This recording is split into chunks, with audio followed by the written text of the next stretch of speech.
when I was little, I'll admit, I would say up until I was about 17, it was hard for me to hear I was cute. You Because it mean reminded me, yeah, a person couldn't tell me I was cute or too pretty. I didn't believe them because too many people had told me otherwise. And then yeah, and the person who did say that molested me. You know what I mean? So it was yeah, hard. It was a trauma that was stuck in there. Like, once you say this, then you're gonna expect something from me. And I'm gonna be, right, it right, was, right. and at that time, as a young girl, we didn't have the tools to fix that or Mhm. maneuver through that. It was just, it's a conditioning. Now you're cute, and now let me stick my finger. You know what I'm saying? It was just like, Right, right. it was that correlation. And then you see dudes that do that. Oh, you're cute as long as they can lay with you for a second. You know what I Yeah, mean? yeah. And I will admit, I became a savage a little bit. There was a time in my life when I was just like, if this is all they I, want, we could play this I, game too. You know what I mean? Like, I win. You lose. I knew this was coming. I knew what you wanted. I beat you right, to it. right. It's like, yo, and we're gonna do this. And then I have the grading score, and then I dip you when you want some more. And I'm like, Nope. no, you know what I mean? And boy, I Got had him. never seen so many broke men feelings. Oh man. Until that, I was just like, are you serious? But But we were have they went through really that. though? Were they Right. really though? You know what I mean? They really acted real well. So they Hmm. if they were pretending, it was, they should get an Oscar. But those I didn't care about. You know what I mean? When Yeah, I yeah, there was a whole period of my life, my heart was on it. I was able to be able to have intercourse without emotion. And that was mm. something unheard of at that time, because dudes be like, man, as soon as you get a girl today, she all in love with you. And I was like, want to bet? yeah. I used to hear that, and it was true for me. You want to bet? Because that ain't gonna keep me. You got to do others. But so going back to the original question, when you don't have those examples, and this is why I clap you up for being able to be there for your daughters and give them these examples and tell them these things, because when you have men that do the contrary and build women up to be subservient and saying, hey, you'll be lucky if, Mm, mm, and I told you about the time, the last person that said you will be lucky if, I had a moment. mm. I had a Yeah, whole moment yeah. on the floor rocking. Mm, Now I'm in my 40s. I can have these conversations with men where I can say, what do you need? You know, mm, and what is your background? mm. Because if they didn't do the work, they're bringing that into the situationship that we are in. Um, and I love it when they give me the opportunity to tell me about my past, and they listen, not for ammunition, Mm. but to make sure that certain things are not re-triggered and stuff like that. And that to me shows when a man really cares, when they can listen, Yeah, um, yeah, and without judgment, because we all have a past. We do. yeah, yeah. Yeah. Like when I since me and you been talking, I've been learning a lot. You know what I mean? Mhm. Um, from a woman's perspective, a black woman's perspective. Mhm. There's some things that you say that I hear, but I Mhm. hear it differently than you saying it. No, it's some What things does that you that mean? say. It means that in the life that I live, I don't talk to many women other than Mhm. my wife. Mhm. So there's like we straight, and how we doing our thing, we straight, Mhm. but there's ideas and things that you say that I have to think about, and it's like that's something that I haven't had to think about, Yeah. but it's something that's very important that I hear and understand and think about because I am raising daughters. Yeah. Now, I'm living in this bubble right here, Mhm. but outside of this bubble, it's like the earth is on fire, it's burning. You know what I mean? Right. But and I ain't saying that you coming from a place of negative energy. It's just that it's certain things that you speak on, you know, um, your past, you know, being in that situation as a young girl, that's one of the things that I fear the most with Yeah. my daughters, and I got two of them. It's like Mm, not only do I don't want something like that to happen to mine, yeah. but on top of that, if it does, or you know, I'm gonna feel like I failed. The main thing that was one of the main things that's like at the top of my list of importance as a father, if I fail at that, you know, and it wouldn't necessarily be my fault, but I would never say that it was. It's always gonna be my fault, Mm, you know, that's a lot of and pressure. it is a lot of pressure, and it's very scary, and for you to be able to talk about it, you know what I'm saying, that's for a lot of people. I don't know if any whoever listened to this, whatever, but for a lot of people, it's impossible for them to talk about it like you do. Like you openly admit it, like, hey, this it's not your fault. It's not nothing you did. Yeah. You know, so you don't have to feel guilty about it. You Yeah. know what I mean? Mm-hmm. But that's just one thing that speaking to you, it opens me up to some of the effects of it. And Yeah. I'm understanding now that it is lifetime effects. It's not something that goes away in 2 years. Well, it Mm-mm. happened. Forget about it. You can't forget about it. You know what I No, mean? it's not. It's no such thing as forget about it. There are people who have swept their pain under a rug or so. Mm, Um, our own parents have that kind of thing, like they don't talk about it, which means it didn't go anywhere. If they didn't release it, it's swept somewhere. yeah. And boy, we felt the wrath of something. It could have triggered it. Something, one little thing that we did triggered something, and then everything that was swept up underneath that rug, Yeah. all It the come pain out. from that come out. And Mhm, it's because it was displaced. mm, I i had to do the work to be able to tell the story, first of all, mm, because in my opinion, true healing comes from the ability to be able to tell the story and not really have as much hurt and heart, pain behind it and stuff. I yeah. have not allowed it to control me. And I know we talked about the whole concept of forgiveness, right? Yeah. Because and as I shared with this Black man, my opinion of forgiveness, and this is my interpretation, is the ability to release the pain and the suffering and the feelings of a situation, or that a person has done. It's not to say that they get a pass for what they did, but I just Right. no longer hold on to the pain and the fear and the resolve, all that shit because of Mm, that thing anymore. I'm not allowing that to control me anymore.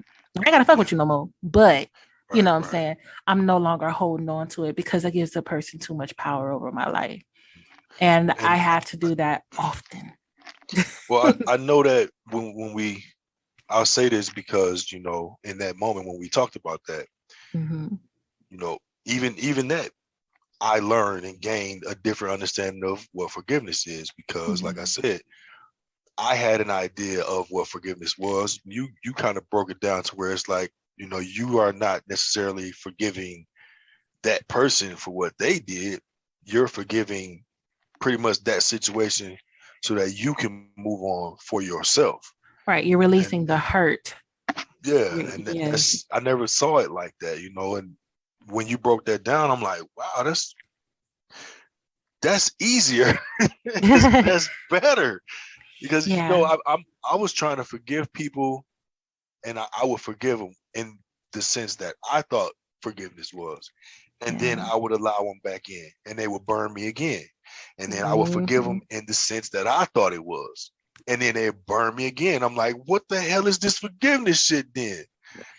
Now it's, you know That's what like I'm playing with fire. Like, what I'm saying? I forgive you, fire, for burning me. If they did its job. That's what saying? the fire was supposed to do. Heat you up, burn you, and stuff like that. You just have to learn not to touch it.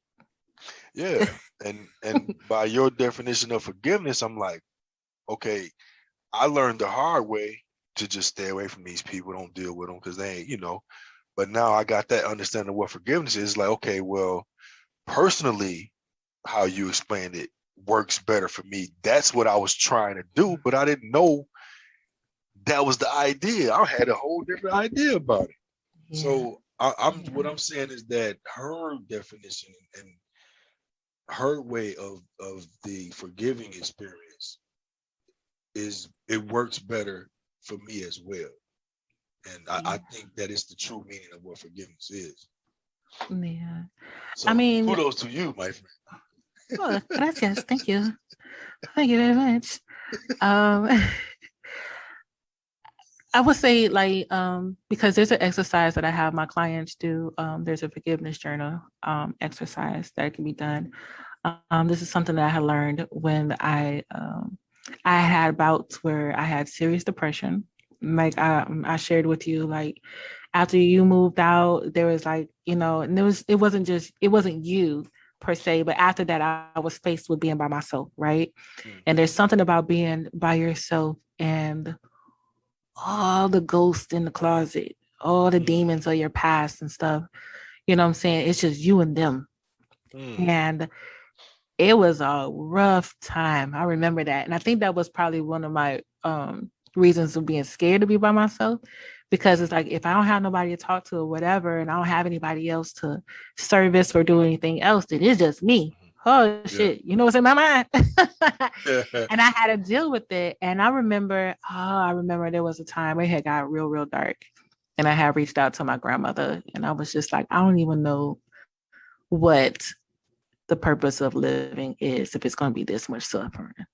Wow. Like I had that conversation with her.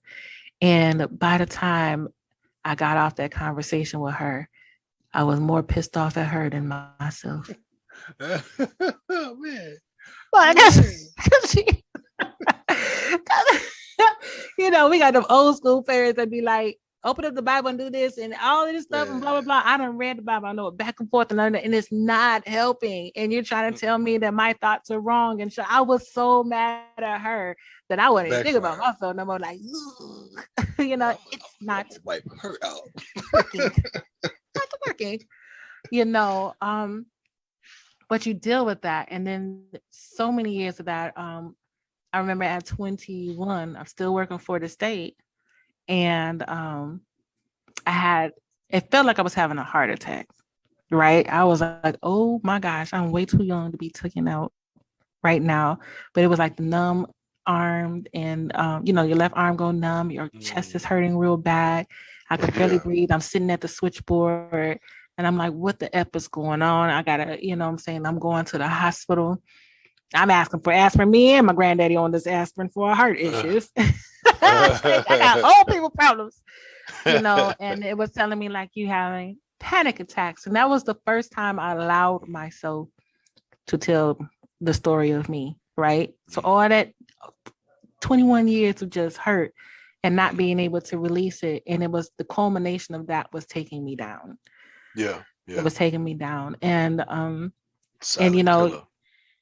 It definitely is, right? And it's so scary. It's like, shit, you was asking for suicide, we're gonna go this route. No, I take all that back. We're gonna give you what you want, just in a different way. Right, follow my lead. You've been trying for a long time. This was like, God dang it. But yeah, that was painful. And I remember that was the first time I ever spoke to a counselor. Yeah. This white man. Was it after the hospital visit? Yeah, after the hospital visit. You know how you had like those IEPs and stuff at the job or whatever. You can go see certain practitioners or whatever under, the insurance, benefits and stuff like that, right? Yeah. So it's like your job allows you some time off. Oh shit, I'm gonna get this time off and I'm gonna talk to somebody. But I remember the first person was this white guy, and I was like, oh, I got so much trauma with white men. Oh yeah. Right. Yeah. And you're sitting in this office with this white man telling him about how another white man had molested you. Right. And then they want to give you some medication. I'm going to get you. I'm going to help you. No, it's you who got me where I'm at now. Right. I was so triggered. And it's like, I don't trust that you're going to help me because and this is what we do in relationships, right? We're looking at an individual and we're asking them to do something that we can't do for ourselves, which is just, fully accept the ebb and flow of life and fully love who we are and stuff like that. There is so much criticism, but we put on the next person. And the moment Yeah. they do something, everybody who has done that thing, or everybody that that trigger reminded you of every person in the past that did it, Mhm. you fighting everyone in that Right. conversation with that one person, and it's Yeah. totally unfair. And That's I was doing that's that with that's that true. guy. That's true. But that goes along with what we were saying earlier about what is it that you want or what is it that you need? Not even just at 19, but period in a relationship. And Yeah. one of the things that you need is to be able to release said thing, the past, those past relationships. Like you said, Mhm. you taking all your past experiences or relationships, and the person that you with could be a good person. They could be genuine, but they ain't perfect. But Yeah. like we was talking about baggage, you bring that baggage and then you dumped it on him. And Yeah. he looking at it like, yo, that's crazy. I'm out. I ain't fucking with her, man. I'm out. But it's that also goes on what we said earlier about talking, about knowing who you Mhm. with, getting that stuff out. I do know a woman who, she, from what I'm told, not firsthand, but from Mhm. what I'm told, she expresses her past relationships and things that she's been through with everybody that she ends up with, and somehow they end up doing those things to her. Oh my gosh. So that's what goes back to, you know, feeling safe enough to share the story, not so it can be weaponized against you. Yeah. Um, but that's a tough one, right? So I told you Mm. about the story when that had happened to me a couple of times, actually. Yeah. A couple of dudes had did that to me. Mm. And and as I'm telling these things, I'm just like, is this why we still single? But I don't uh-huh. know. I don't you know. know, because even though so I when I started therapy, it was with the the the phenotype of a person who has traumatized me before. It was Hmm. hard for me to open up because I'm like, I'm Hmm. not feeling safe, you know what I'm saying? And Right. I'm so like, the PTSD of it was like, okay, he gonna try to medicate me so he could take advantage too. So And yeah, you know what I'm yeah, saying? And then what is the yeah. advantage? Black folk are already nervous about going to talk to people because they're gonna weaponize this information and put you in the nut house. You know what I mean? You just have all Yeah. of these things coming into your head. And then every time I switched the therapist was another white man. I was like, Man. ain't no other person. And They do this on purpose. then they give me the medicine and stuff. And they like, I'm like, it ain't working. They like, we giving you the highest dose possible. Something ain't working. Not, you know what I mean? And I remember Was it saying like for the antidepressants um and things like that. Um, yeah, I was gonna say mhm, for the panic, the mhm. anxiety attacks rather. Yeah. So they were like, okay, you're diagnosed you with depression and anxiety. And then they want to give you antidepressants. I probably went through like 3 or 4 different brands, and they were like, okay, none of this is working. I said, I think it's much deeper than what a pill can Well, ever do. well, real quick, Mm-hmm. um, we black people, a lot of the black people that I know, in my experience, being black and around black people, for some reason, we don't think that we are affected by anxiety. It's not talked about enough, I and we are, agreed, and a lot. A lot of us suffer from some serious PTSD. for real. Okay, just even taking how we grew up, the town that we were in, right? So I Hmm. had stayed on Collins Street, right on the corner of Collins and Benton. And anybody that knows J Town know that that area right there, we had the funeral home a couple of blocks behind us. I think it was Mm. Children's Funeral Home. I think it's burned down now. But on this corner, right? So we had the Blackstones on that area. If you go further east, go into that viaduct, the GDs is over there. You know what I'm saying? If I go over there towards Granny House, then they're going Latin Kings was over Kings and there. stuff. Yeah, the Kings over there. Oh, you know what happened when the Kings came in town, right? And it was just like, and every day you hear gunshots, pow, pow, pow, pow, you know what I mean? You hearing sounds just loud. It's just stimuli after stimuli after stimuli. And I can't tell you how I stayed slim into my adulthood because I think we ran a lot. We ran a lot. Straight up. For real. For real. It was rough, Joe. It was like trying to survive that time. Like folks didn't know Chicago and the surrounding suburbs in the 90s, 80s and 90s, that was no joke. That was no joke. You know what I'm saying? So we have that, right? So we have, to this very day, I hear a gunshot. You know how we like deer, we get stiff. Look, yeah, we drop to the floor. I still duck. I still duck. My knees be close to the ground, but I don't stop moving. Yeah. What was that? Hey, y'all ask, what was that? I know what it is. Our children nowadays, like, is that fireworks? No. Yeah. And it's crazy. We can. Well, I know me. I'm pretty sure you, but we know the difference between gunshots and fireworks, and it can be a mile away. No, that was a gunshot right there. Was it fireworks? No, that was a gunshot. So we had that. We had the time where you couldn't wear certain colors because Lord knows, oh man, me and one of my homegirls, you wear red on the east side. Oh no.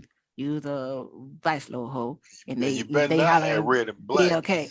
Oh Lord, you know what I'm saying? Wear blue on the other side. You like it was just like, you know, and dudes will try to box you for what you got on, and it's like we just couldn't afford clothes. We ain't buying our clothes. Our parents are. My mama did this to me. You know what I'm saying? This is all I had. You know what I mean? You know what I'm saying? And then it's like everybody's scared of the Mexicans. God damn it. Like, you know what I'm saying? So when you're living in that constant fear and anxiety, you know what I'm saying?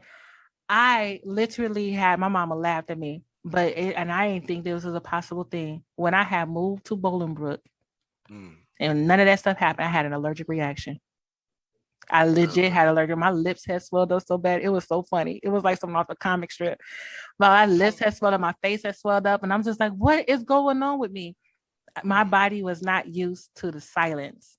Wow. And, you know, and it was almost like trying to purge and detox all of that. You know what I'm saying? Yeah. It took me a long time to learn how to relax to the point. And this day when people are like, you don't want to live in a big city? Nope. No. Give me a countryside where it's quiet. Because I started to realize, you know, that peace, I needed that helped kind of resolve some things. Yeah. So when people be like, you ever move back home? You know, this little trauma still there. I don't know if I'm, you know, ready for that.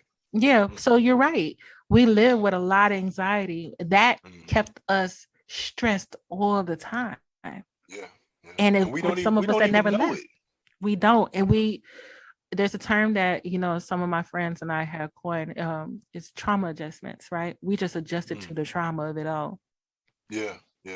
And said that that's life, you know, and then we laugh at these youngins that don't know no better. And we're like, man, y'all just weak. You know what we got to do? And I catch myself sometimes doing it. You know what we got to deal with? Man. That's adjusting to the trauma. I almost, it's comical, the difference. You know, when I look at my kids and it's like, so the worst thing that can happen to you is your tab can be taken away. That's the worst thing that can happen. Do you know what the worst thing that can happen? We was getting shot at. You hear me? We was out gang with police, and you were, man, we used to get chased by dogs every night. Yo, I kid you not. There was one time we were trying to go into the back of our apartment on Fifth. Like, that building is torn down now. I was like, thank you. You know what I'm saying? I got to be reminded of that fixture no more. But I remember trying to go through the back door. The moment we opened the door, this dude had a gun, right? And pointed it right at our heads. We, bam, right? Just took off running down the street. We see this cop car. We like, yo, y'all trying to flag them down. We trying to get in our building. Somebody got a gun, blah, blah, blah. These mother effers told us we are on break. We're going to call back up. Oh, man. I said, wait. And backup never came. I said, man. I can't even So, get in the crib. Like, you know what I'm saying? That was what we grew up in. They were just like, yeah, they can just kill each other. But but you're it's right. it, These children are it like, all became all of that craziness. mm-hmm, It became normal to the point where as I got older, we would go out and start causing the chaos because a quiet night ain't cool. right. Oh, ain't Something nothing wrong. happening. Yeah, if ain't nothing happening, we gonna go make something happen then. Right. Oh yeah, I was Terrible. with you on one of those nights now. But I don't that know. was We should our talk about that. that was our norm. That was our Yeah. norm. So just imagine me, speaking of the little shorty that I was with, that I just, I was just like, eh. Mm, When you're used to chaos, how do you fit in relationships that are about peace, right? right. It wasn't Right. our norm. And I remember my mom even telling me, I used to be like, man, he's so boring. All he do is come over Yeah. here and just watch TV and just sit there. He sit there and watch TV with me. Who does Right. that? I need him to go outside and get hit by a car. She said, are you stupid? I said, what do you mean? I was so used to chaos Yeah. that someone who didn't understand it and just wanted me to be at peace, Yeah. I would say for a whole year it was a struggle. Mm. Uh that's how I got my first orgasm. After that, I was chill. But no, I Well, got a hold little on crazier. now. Now, Yeah, wait a minute yeah. Oh, fast forward past what I just said. And I was like, what calmed my ass down? Oh, it was Oh yeah, it was it that. was I that. But remember. then I Wait. got a little crazy. And I was like, oh, can't nobody got you. I ain't never had this before. Can't nobody had this. Oh Oh man. man, you got possessive. I did. I Oh did. man. I did. I am not gonna lie. I did. It was like, first, you love me for who I am, and you made my body shake. What? Wow. You ain't going nowhere. I ain't never had this before. And yeah, he left Stuck. me. Yeah. Oh man. And he Up me. left. I had all of my past that caught up to me, all Oh the stuff that I man. did. But it speaks to what we bring into relationships, right? Yeah. So had I known about peace and had I been equipped with what balance is and what family is and things like Mm-hmm. that, from a peaceful nature and non-traumatic, then we probably could have worked out and stuff, and I wouldn't have did as much bullshit that I did. I'm just gonna be honest about what I did on that one. And then Well, but that relationship taught me not to do it again, and then boom, right after him was you. oh god. Oh god. Right back to it. I was like, I was like, I would not do him like I did him. And look what that got me. But we're good friends. But what I really value though, our friendship carried us throughout it all. From before us so-called dating to even afterwards, when we were still doing music together and Mm. that whole saga, you know what I mean? Yes. Yeah. To now being able to reflect on it, laugh about some shit, even share some of our, because we didn't know each other. Like we knew each other, but we Yeah. didn't know each other. Jeez. How many of all, after listening to this, realize how much trauma you have brought into your current situationship or relationship? Even in reflecting on some of your old ones, what are some things that you have learned and what are some things that you would do different? Do you have a hard time forgiving people from your past? And are you unconsciously bringing that into your current situations? These are questions that we ask ourselves before we connect in an effort to not further the pain and misplace it on the next person. So I thank you for listening this far. I encourage you to, you know, be reflective and then join us in the last segment as we explore the, you know what, we knew each other but didn't know each other.